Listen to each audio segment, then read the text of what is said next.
Estamos viviendo en una de las mejores épocas y la más avanzada en la historia humana. Si tú le dirías a tu bisabuelo que en la década del 2020 puedes comunicarte con quien quieras a través de video, que estamos viviendo en una época donde la mayoría de la población tiene sobrepeso por tanta comida, que estamos viviendo en la época más pacífica en la historia, que puedes viajar a cualquier parte del mundo en menos de 24 horas y que nos pasamos la mayoría de nuestro tiempo en una cajita que se llama un iPhone, pues este pobre anciano probablemente no te creería. No obstante, a pesar de todos los avances humanos, existen problemas serios hoy en día. Las tensiones entre China y Estados Unidos se están empeorando, por ejemplo. Luego, cada día escuchamos que el calentamiento global se está empeorando. Finalmente, la economía ha estado tambaleando desde que empezó la pandemia. Y en el pasado, siempre han existido predicciones de que el fin del mundo se está acercando. El famoso profeta Nostradamus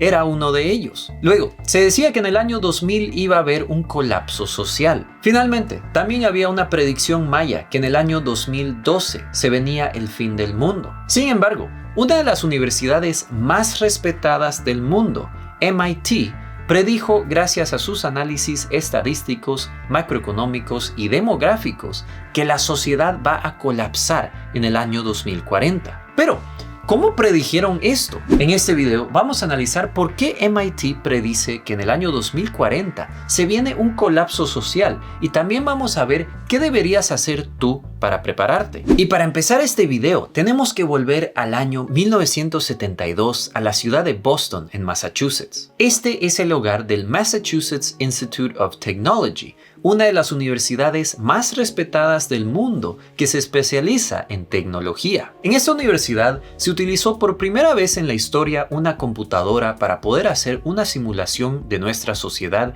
y predecir el futuro. En ese entonces las computadoras eran inmensas y a veces cubrían todo un cuarto en tamaño. No obstante, estas computadoras las desarrollaron para simular ciertos eventos. Lo que pasaba es que los científicos programaban muchas variables a esta computadora para poder entender cómo interactúan. Ellos esencialmente estaban tratando de simular mediante distintas variables cómo la sociedad funciona y cómo aspectos de la política, de la economía y el medio ambiente afectan el desarrollo humano. El nombre de este proyecto era el Mundo 3. Y modelar una sociedad obviamente es una tarea muy compleja y predecir el futuro es probablemente una de las cosas más difíciles de hacer. No obstante, ese estudio fue interesante porque en el pasado todas las predicciones que se hacían eran más filosóficas, abstractas y honestamente al azar. Nostradamus, por ejemplo, dio miles de predicciones para el futuro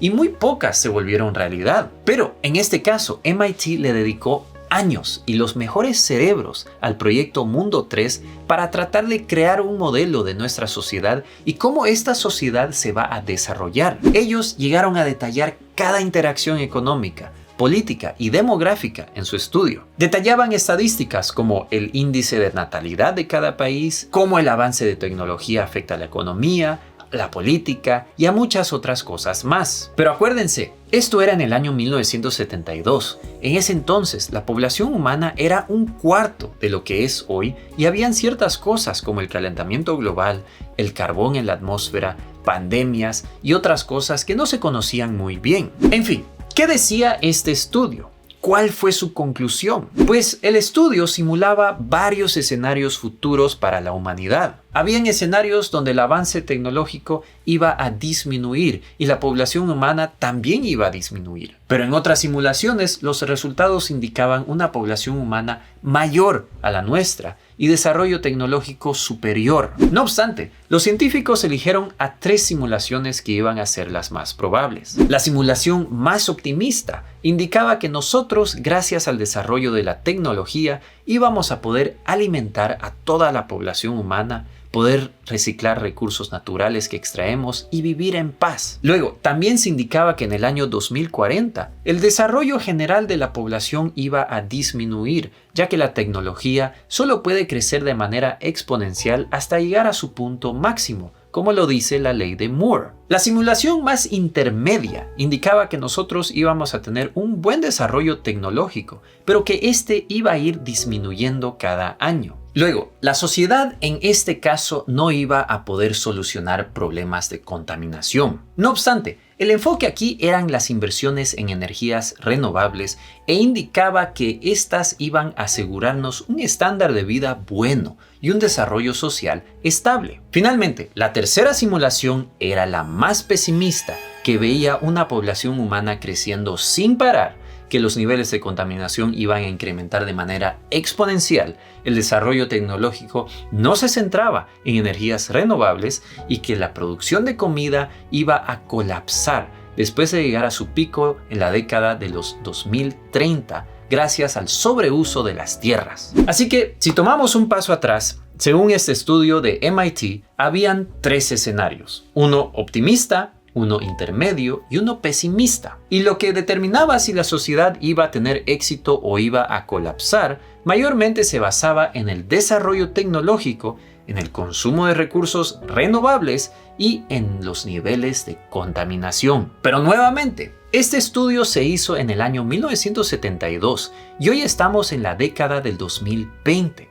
La gran pregunta aquí es, ¿en qué escenario encajamos hoy? Pues Gaia Harrington, una científica que trabaja para KPMG, dice que el escenario en el que encajamos mejor hoy es el más pesimista. En este escenario, los niveles de contaminación suben de manera exponencial sin parar. La producción industrial llega a su pico en el año 2030 y, a causa de la explotación de recursos naturales y contaminación y crecimiento voraz de nuestra población, en el año 2040, el mundo llega a su límite y la producción de comidas empieza a declinar en picada. Esto resulta en una pérdida de la población humana del 50%, lo cual hace que haya una escasez de trabajadores. Esta escasez luego afecta la producción industrial, lo cual empeora todo hasta llegar al punto más bajo en el año 2100, donde la población humana es pequeña, la comida es escasa, y nuestra civilización entra a una era oscura, donde los recursos generales son muy escasos. Es más, la población humana mundial en el año 2100 va a tener estándares de vida parecidos a los que teníamos en el año 1900. En ese entonces, la población humana tenía un nivel alto de desnutrición, los desarrollos tecnológicos eran escasos comparados con hoy y la población humana era de alrededor de menos de 2.000 millones de personas, un 25% de lo que somos hoy. Así que este es el colapso social que indica la Universidad de MIT y la científica Gaia Harrington. Pero demos otro paso atrás. Como les mencionaba al comienzo de este video, las predicciones del fin del mundo siempre han existido. Antes, los que predecían eran videntes y adivinos que nos decían que se venía el apocalipsis. Hoy en día, con el estudio de MIT, la predicción del fin del mundo es gracias a un modelo de computadoras. No obstante, es verdad que las civilizaciones caen. Los egipcios eran la civilización más poderosa del mundo hace 5000 años y hoy en día Egipto es un país desértico y pobre. Las razones por qué la civilización egipcia colapsó son complejas, pero la mayoría de los académicos dicen que esto fue gracias a la escasez de recursos naturales, inestabilidad política y guerras. Luego, el Imperio Romano es otro buen ejemplo. Este dominó a toda Europa por siglos y empezó a caer gracias a la inestabilidad económica, la corrupción, los conflictos políticos y las invasiones extranjeras. No obstante, aunque la caída de todas estas civilizaciones llevó a guerras, un bajón en la población y inestabilidad por varios siglos, el colapso no fue tan brusco como lo predice este estudio de MIT. Por lo tanto, ahora quisiera que seamos escépticos y escuchemos a las críticas en contra de ese estudio de MIT. La primera crítica se centra en que la necesidad es la madre de todas las invenciones. Y es verdad, nosotros los humanos somos reactivos y no proactivos. Es decir, Aunque supuestamente estamos rumbo al colapso gracias al calentamiento global, al uso de recursos naturales sin parar y al contaminar el medio ambiente, nosotros los humanos vamos a reaccionar y vamos a poder cambiar nuestro rumbo por necesidad. Esto lo pudimos ver con la pandemia que estamos viviendo. Nos tardó meses hasta darnos cuenta que esta pandemia es muy seria. Y cuando nos dimos cuenta, empezamos a sobrereaccionar al tener confinamientos estrictos, al esterilizar toda nuestra ropa, al comprar papel higiénico y demás. Nuestra reacción inmediata fue una violenta y pudimos sobrevivir esta pandemia sin muchos problemas, la verdad. Luego, de la misma manera, nosotros estamos desarrollando fuentes de energías renovables hoy en día. Este proceso es uno que tarda mucho tiempo y no nos ha ido tan mal. Hoy en día, la empresa de automóviles más discutida en el mundo es Tesla. Los paneles solares son una realidad en muchos países y estamos dándonos cuenta que la contaminación se está descontrolando. Si esta tendencia continúa, es muy probable que le demos la vuelta a este modelo y acabemos en el escenario intermedio. Yo rara vez doy mi opinión personal en mis videos, pero yo creo que nosotros los humanos vamos a poder superar los obstáculos medioambientales y de recursos naturales en el futuro. Si volvemos al comienzo de este video, yo les dije que si tú le dirías a tu bisabuelo que hoy tenemos todos esos desarrollos tecnológicos y sociales, este pobre anciano probablemente no te iría a creer. Pues puede ser que yo en algún futuro tenga bisnietos. Y si ellos me dirían que gracias al desarrollo tecnológico pudimos solucionar todos los problemas mundiales, pues probablemente no les crea después de leer el estudio de MIT. Así que yo le tengo mucha fe al conocimiento humano y el desarrollo de tecnologías. Luego, volviendo a la actualización al estudio hecho por Gaia Harrington,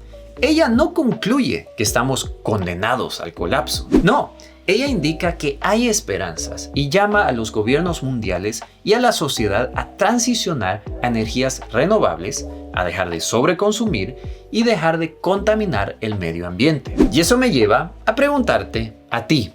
¿Crees que estamos condenados a un colapso social en el año 2040 como lo indica el estudio de MIT? ¿Eres igual de optimista que yo? ¿Y qué opinas sobre las energías renovables y la contaminación? Espero tus comentarios aquí abajo y antes que te vayas, te quisiera recomendar el siguiente video donde hablo del gran reinicio económico mundial. Muchísimas gracias mis queridos youtubers por ver este video y les mando un saludo desde Luxemburgo.